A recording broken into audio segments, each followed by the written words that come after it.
America में सैकड़ों students को ईमेल भेजकर कहा गया है अपना सामान पैक करो और अमेरिका छोड़ दो। कारण सिर्फ सोशल मीडिया पर किसी पोस्ट को लाइक या फिर शेयर करना। यह कार्रवाई सिर्फ उन्हीं स्टूडेंट्स तक लिमिटेड नहीं है जो किसी प्रोटेस्ट में शामिल हुए थे, बल्कि कार्रवाई अब उन पर भी हो रही है जिन्होंने ऑनलाइन सपोर्ट दिखाया था। इस वीडियो में हम आपको पूरे मामले की डिटेल देंगे और बताएंगे कि इससे इंडियन स्टूडेंट्स पर क्या असर पड़ सकता है। Hi everybody, I am Neha Upadhyay and you are watching NBT tech in. सबसे पहले ये जानिए कि आखिर ये पूरा मामला है क्या। तो देखिए, टाइम्स ऑफ इंडिया के मुताबिक अमेरिका के डिपार्टमेंट ऑफ स्टेट यानी कि डीओएस ने कई सारे इंटरनेशनल स्टूडेंट्स को ईमेल भेजकर उनका वीजा रद्द करने की जानकारी दी है। इन स्टूडेंट्स को अमेरिका छोड़ने का आदेश दिया गया है क्योंकि उनका नाम सोशल मीडिया की निगरानी में आया है। कुछ मामलों में स्टूडेंट्स ने खुद किसी पोस्ट को लिखा भी नहीं है, सिर्फ उस पोस्ट को लाइक किया, शेयर किया या फिर उस पोस्ट पर कमेंट किया। इसी वजह से उन पर कार्रवाई हो गई। इमिग्रेशन लॉयर्स ने इसकी पुष्टि की है और कहा है कि कई भारतीय छात्रों को भी इसी कारण से निशाना बनाया गया है। लेकिन डीओएस ने ईमेल में कहा क्या है, एक बार वो भी जान लीजिए। तो देखिए, डीओएस ने ईमेल में कहा है कि आपका वीजा रिवोक कर दिया गया है और आपकी जानकारी डिपार्टमेंट ऑफ होमलैंड सिक्योरिटी और आईसीई को दे दी गई है। ये डीओएस ने अपने ईमेल के जरिए कहा है। आईसीई अब ये तय करेगा कि इन स्टूडेंट्स को कैसे और कब डिपोर्ट किया जाएगा। ईमेल में ये बिल्कुल साफ लिखा गया है कि अमेरिका में बिना वैलिड वीजा के रुकने पर फाइन, डिटेंशन और फ्यूचर में वीजा बैन भी हो सकता है। सबसे चौंकाने वाली बात यह है कि इन स्टूडेंट्स को तुरंत देश छोड़ने का आदेश दिया गया है, जिससे उन्हें अपना सामान समेटने या फिर किसी भी प्रकार की तैयारी करने का मौका नहीं मिल रहा है। कुछ स्टूडेंट्स को तो ये तक कह दिया गया है कि उन्हें किसी तीसरे देश में डिपोर्ट किया जा सकता है, न कि उनके होम कंट्री में।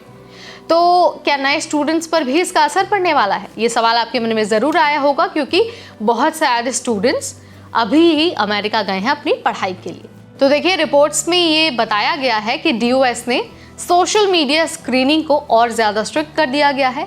अब नए एकेडमिक, वोकेशनल और एक्सचेंज वीज़ा के आवेदनों की भी गहराई से जांच की जाएगी।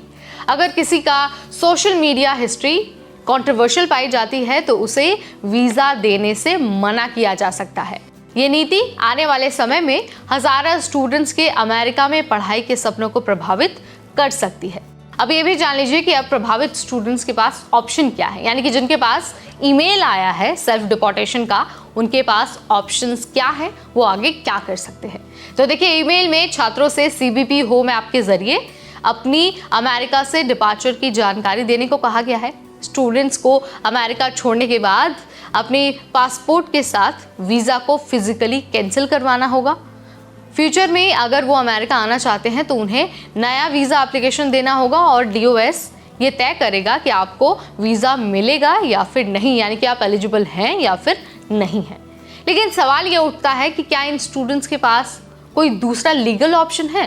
तो देखिए, कई सारे इमिग्रेशन लॉयर्स इस मामले में कानूनी रास्ते तलाश रहे हैं, लेकिन अभी तक कोई भी क्लियर अपडेट नहीं आया है। जैसे ही कोई क्लियर अपडेट आएगा, इमिग्रेशन लॉयर्स आप तक भी जानकारी पहुंचा देंगे और हम भी अपने वीडियो के जरिए आप तक सारी डिटेल पहुंचाते रहेंगे। तो आपके मन में तो ये भी सवाल आ रहा होगा कि क्या ये अमेरिका की नई पॉलिसी है जिसकी वजह से स्टूडेंट्स को डिपोर्ट किया जा रहा है? तो देखिए, पहले भी सोशल मीडिया की जांच की जाती थी। ये पहला मौका नहीं है जब सोशल मीडिया पोस्ट पर लाइक, शेयर और कमेंट के आधार पर इतने ज़्यादा सख्त कदम उठाए गए हैं। एक्सपर्ट्स का कहना है कि ये फ्रीडम ऑफ स्पीच के खिलाफ है, क्योंकि सोशल मीडिया पर अपने विचार रखना एक सामान्य अधिकार है। लेकिन अमेरिका की जो सरकार है वो उसे नेशनल सिक्योरिटी का मामला मान रही है और स्टूडेंट्स के वीज़ा पर सीधा असर डाल रही है। तो देखिए, कंक्लूजन यही है कि ये मामला सिर्फ इंटरनेशनल स्टूडेंट्स के लिए नहीं है, बल्कि सभी उन लोगों के लिए चेतावनी है जो सोशल मीडिया पर काफ़ी एक्टिव रहते हैं और एक्टिवली अपने पॉइंट्स शेयर करते रहते हैं। अब देखिए, अमेरिका को अगर लगता है कि कोई व्यक्ति या फिर कोई भी स्टूडेंट अमेरिका की सिक्योरिटी में थ्रेट है, तो उसे किसी भी आधार पर डिपोर्ट किया जा सकता है, और फिर चाहे वो आधार आपका सोशल मीडिया ही क्यों ना हो। आप इसके बारे में क्या सोचते हैं, आपका क्या विचार है, कमेंट के जरिए हमें ज़रूर बताइए। इस वीडियो में फिलहाल इतना ही। इमिग्रेशन, वीज़ा, स्टडी अब्रॉड और वर्क अब्रॉड से रिलेटेड हर छोटा बड़ा अपडेट हम आपके लिए लाते रहेंगे, सिर्फ और सिर्फ NBT टेक एड पर।